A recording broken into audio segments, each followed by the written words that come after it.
Webster defines crunch time as a critical moment or period, like the end of a game, when decisive action is needed. Every sports fan knows this time in the game. Your palms sweat just a little more, your heart races just a little bit faster, and you live and die with every play until the final seconds tick off the clock and you're either celebrating a victory or disappointed by the defeat. The team at Crunch Time Sports Advantage Network understands just how critical these moments are. For us, it begins as soon as the next set of games are on the board. We evaluate the opening lines and any breaking news throughout the week. We cover each game inside and out, whether it's from inside the locker room to a huddle down on the field, the court, or the ice. We take you inside the meeting room with scouts, coaches, and executives. We have our fingers on the pulse of all the sports that we cover: the National Hockey League, NBA, college basketball, college football, and the National Football League. We are the Crunch Time Sports Advantage Network, and we're here to help you find your sports advantage. After all the data has been crunched, we then turn it over to Kenneth for the best analysis around. His unique perspective in both understanding the data and how it applies to the game and how you win is the Crunch Time Sports Advantage. Are you ready? The Crunch Time Jet is fueled and ready for takeoff, and the Crunch Time Express is about to leave the station. Your VIP pass has been approved, so all aboard.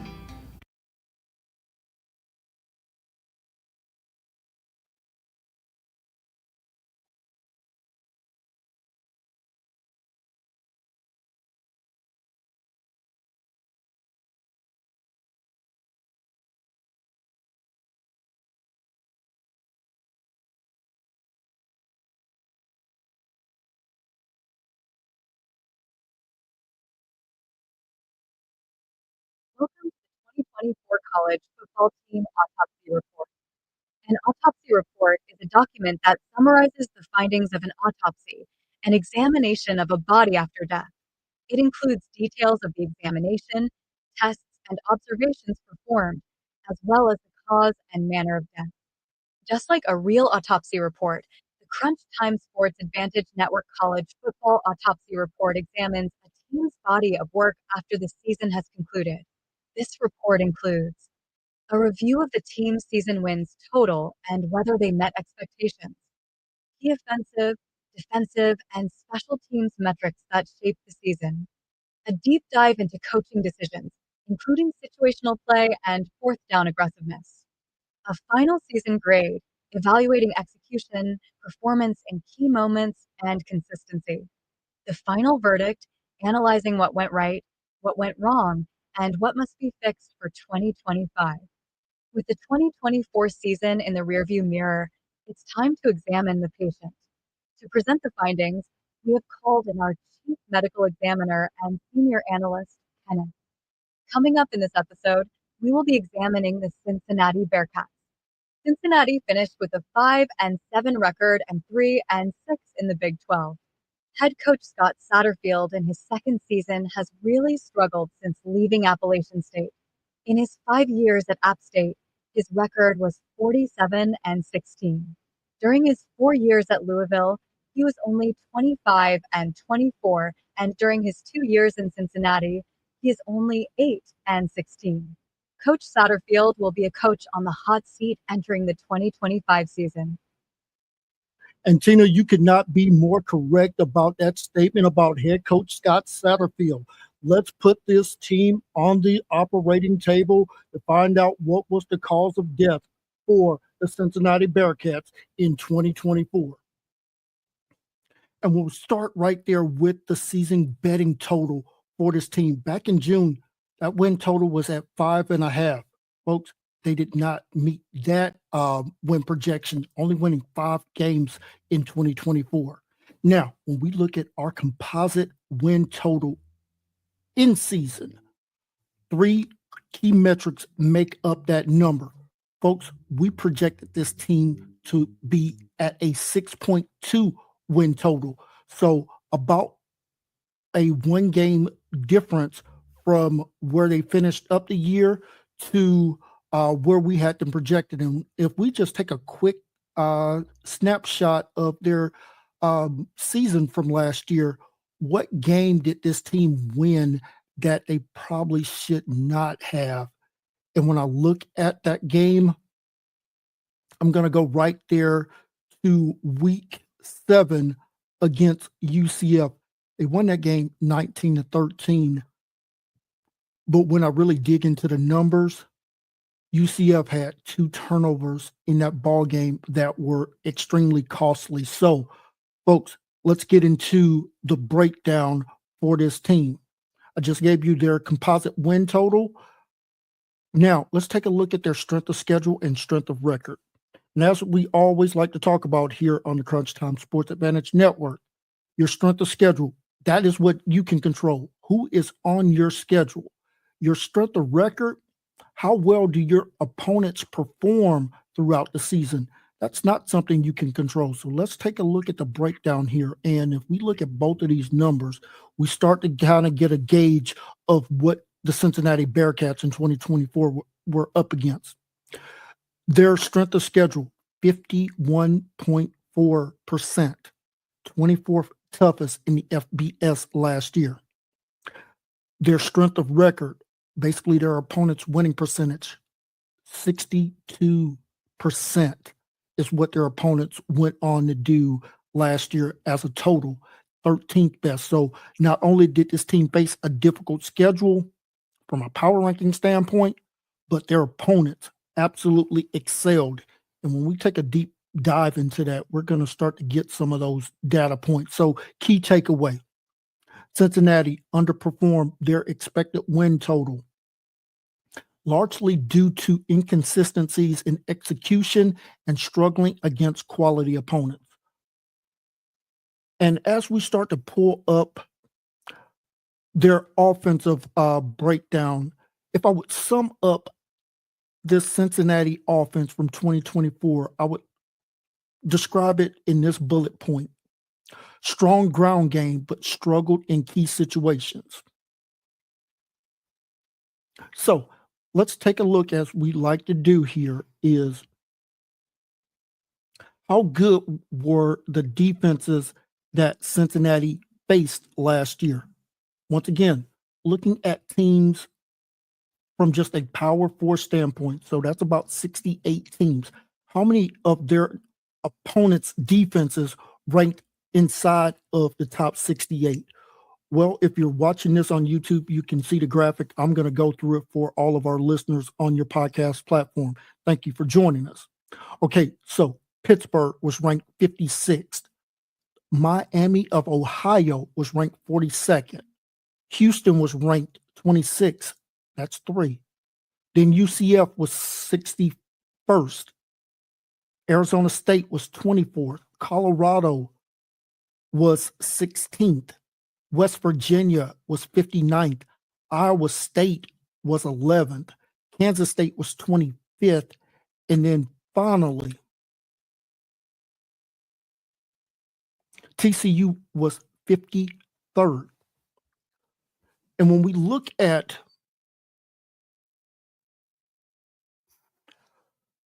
that breakdown of their 11 D1 opponents, the only one that was outside of the top 68 was Texas Tech. So this offense faced a gauntlet of defenses. And if you look at the records of their opponents, Pitt finished with a 7-5 record.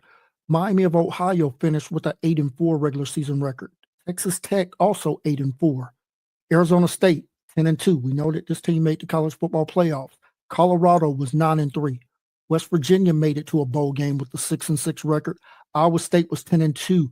K-State was 8-4, and TCU was also 8-4. So, as I mentioned, that strength of record and how difficult it was, look at how well their opponents perform. That kind of gives it away here. We're going to talk about a couple of strengths and weaknesses for this team. Good offensive line play, only allowed 19 sacks per game. We'll get to their rushing numbers, but a very strong rushing attack, over 184 yards per game. The weaknesses, inconsistent in the passing game, and then struggling on third down. So let's not waste any more time. Let's get right into it. Now, We're going to give you their raw numbers and then how we looked at this team when we adjust for opponent. And when we look at their raw numbers, this offense only scored 25.2 points per game. Now, we talked about that difficult schedule. When we adjust that for opponent, they're actually about 4 points per game better at 29.4. Their passing stats also get a little bump up from 236.5 yards passing per game. That goes to 247 when we adjust for opponent. So about 10.5 yards per game improvement there when we adjust for opponent.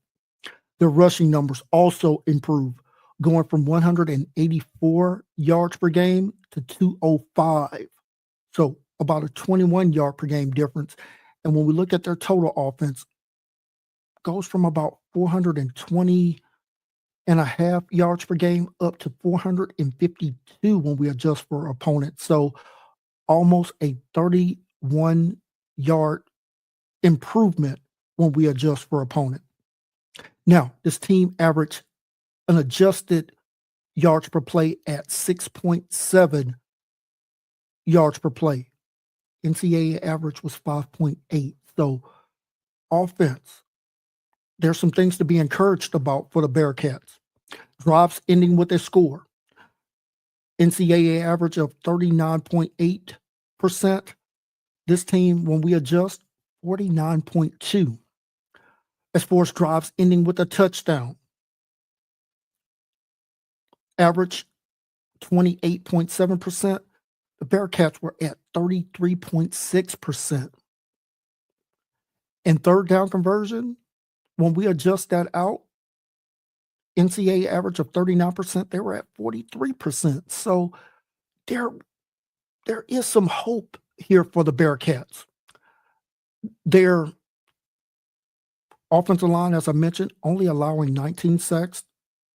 The average during the regular season, teams were allowing 24 sacks per game. So there's some things to be encouraged about. Now, let's take a look at the defense.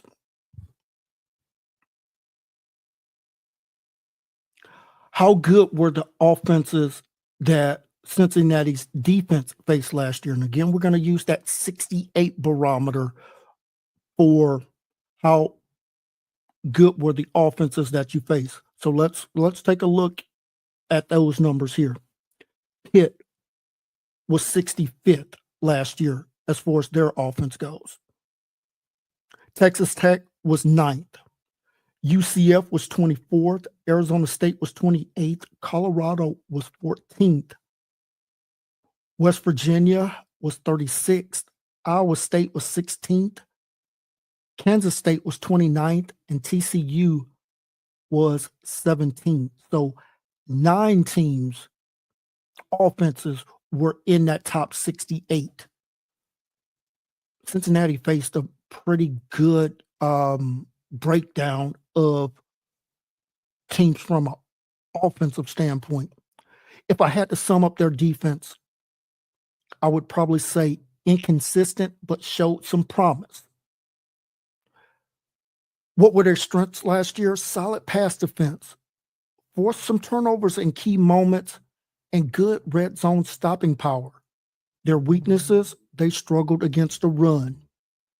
Did not generate enough sacks during the season, only 17, and then they gave up some big plays.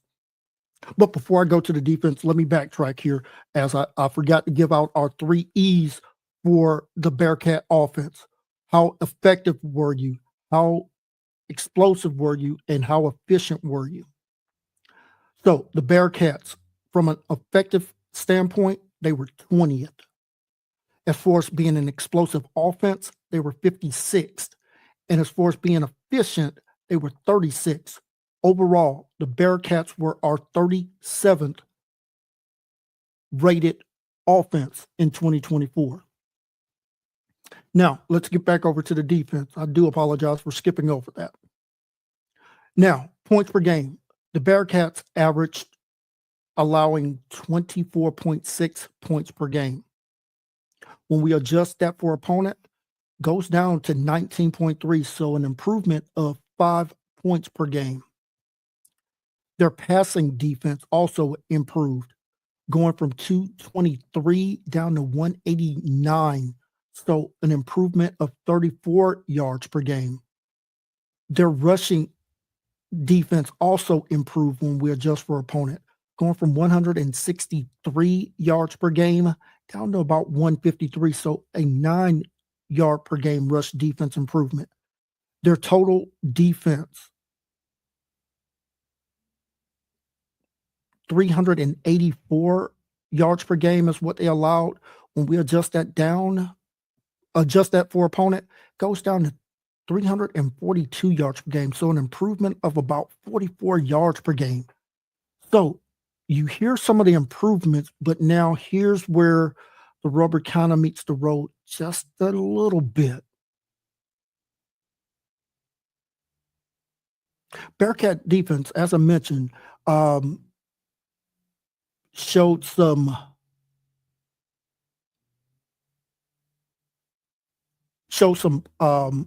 promise here. Okay, so their scoring drives only allowed their opponents to score about 36% of their drives. As far as allowing touchdowns, only 21%. Third down conversions, they were also better than average at 35.8%. Could not generate enough sacks, as I mentioned. That was a problem. And then their fourth down defense, about right there where the average is. Their opponents went for it 21 times, converted 11 of them. That's about 52.5%. The average is about 53. So that's about spot on. Now, their 3 E's on defense. As far as their effectiveness, they were 56. As far as explosive, they were 60th. And as far as efficient defense, they were 48th. So this Bearcat defense was 56th overall for us in 2024. Let's take a look at the special team and coaching breakdown. This team in one-score games was absolutely disappointing. I talked about the improvement from their offense and defense as far as when we adjust for opponents. Here's one thing you cannot adjust for. They were 1-4 in one-score games, and versus quality opponents, they were 2-5. They had a -1 turnover differential. The special teams left quite a bit to be desired, if you will. 75% conversion rate on their field goal attempts. And when we look at their average per punt of 42.6 yards per punt, that was only good for 64th.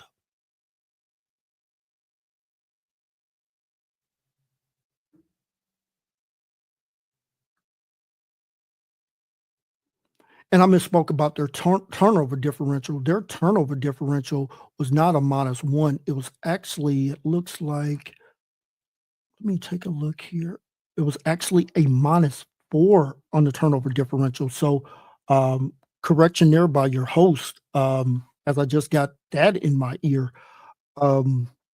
Now, let's take a look at the offensive breakdown for this team and in the games that they won, and then how did they look when they lost. I want to take a look at a little bit more since we're going to have a little bit more time towards the end here. So I'm going to fly through this here. So in 12 regular season games last year, we're looking at a team that completed about 64% of their passing attempts, had 18 passing touchdowns to 7 INTs, ran the ball decently last year from a yards per attempt standpoint, 5.2. 19 rushing touchdowns, did lose 11 fumbles. That is problematic there. This team was 11 for 20 on fourth down conversion, so converted about 65% there on fourth down.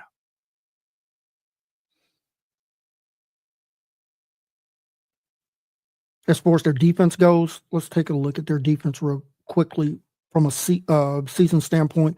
Their opponents completed about 61%, about 16 passing touchdowns to 5 INTs. This team allowed their opponents to run the ball at about 4.7 yards per rushing attempt, 15 rushing touchdowns, but did force 9 fumbles there. So when we look at it, 18 total turnovers to only 14 force turnovers. So that's where the -4 turnover differential comes in at. Their opponents 11 for 21 on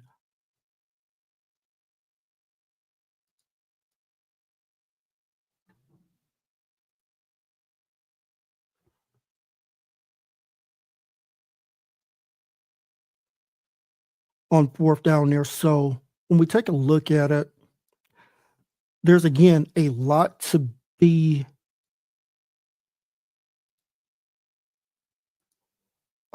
encouraged about, but also still a lot left to be improved on as well.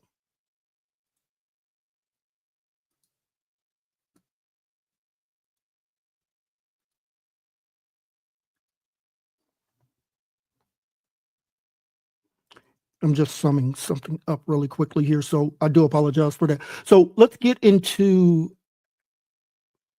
what this team looked like when they won versus what they looked like when they lost.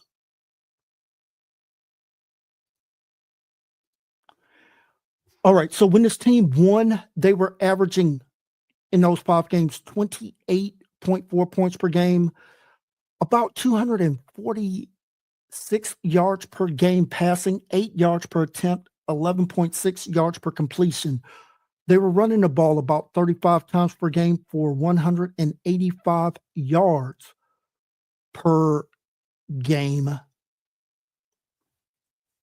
5.3 yards per rushing attempt, 431 yards of total offense, 6.6 yards per play.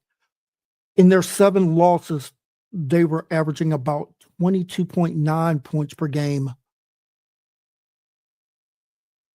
about 5 more passing attempts, and they were throwing the ball about, let's call it 230 yards per game, 6.6 yards per attempt, 11 yards per completion, 36 rushing attempts per game, 183 yards per game, 5.3 yards per rushing attempt. Only a dip in total offense by about 18 yards, 413 total yards per game, 5.8 yards per play when they lost. Let's go back to when they won. This team only committed 7 turnovers when they won. But in the 7 games that they lost, they committed 11 turnovers. So let's break it out.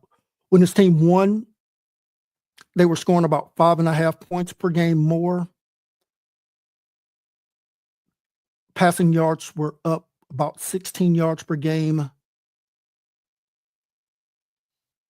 Rushing, not a big of a difference, and their total yards per game, about 18 yards per game total. Now, let's take a look at the defense here. When this team won, their defense was allowing 12.6 points per game, allowing their opponents 210 yards per game, 7.2 yards per passing attempt, 12.3 yards per pass completion. Their opponents were running the ball about 34 times per game, 150 yards per game, 4.9 yards per rushing attempt. When this team lost in those 7 games, that points per game ballooned up to 33 points per game allowed. Their opponents, looks like they were throwing for about 233 yards, 8 yards per passing attempt, yards per completion about the same, 12.7. Their opponents did improve their rushing yards per game up to 17.1, 4.9 yards per rushing attempt. So the difference when they lost and when they won, in their losses, they were giving up about almost 3 touchdowns worth of more points per game. they were giving up about 22 and a half more yards passing per game and about 21 more yards rushing per game. So when this team struggled in losses, they were giving up a lot of points. And let's take a look at the turnovers. So when this team won on defense, they forced 9 turnovers in 5 games. But in the 7 games that they lost, they only forced 5 turnovers. Let's get to the final verdict and their grade for 2024. Folks, the Cincinnati Bearcats will get a grade of a D+. Above average rushing attack, the ground game was the bright spot, often keeping this offense afloat. One score game, while not perfect, they had their moments where they played up to their competition.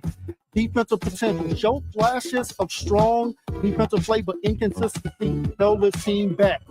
The final verdict: Cincinnati was a below-average team that struggled offensively, lacked efficiency on third downs, and had turnover problems. Their rushing attack was a strength, but it wasn't enough to overcome their inconsistent passing game and missed opportunities. What does this team need to improve on in 2025? It starts by the quarterback play. Improve quarterback play and pass efficiency. When we look at the quarterback, Brandon Sorsby, in 12 games last year, completed 249 passes, 389 attempts, a 64% completion percentage, 2,813 yards, 18 touchdowns, 7 INTs, a touchdown percentage of 4.6, an INT percentage of 1.8. His yards per attempt was anemic, 7.2 yards per attempt, only 11.3 yards per completion. Got to improve in that area.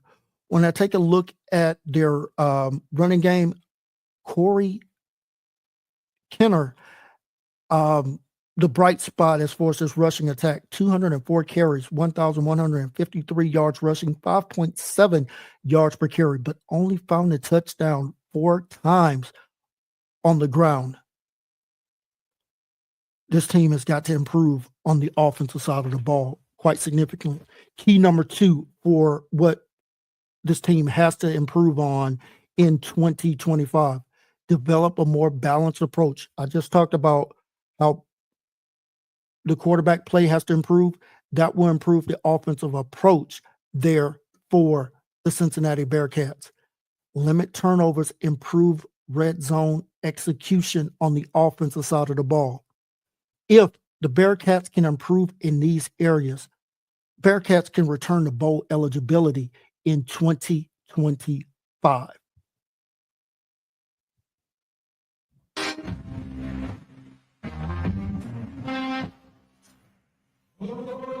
Thank you for tuning into this podcast. We hope you enjoyed today's episode and our deep dive into all things college football. Don't forget to subscribe, rate, and review the show on your favorite podcast platform.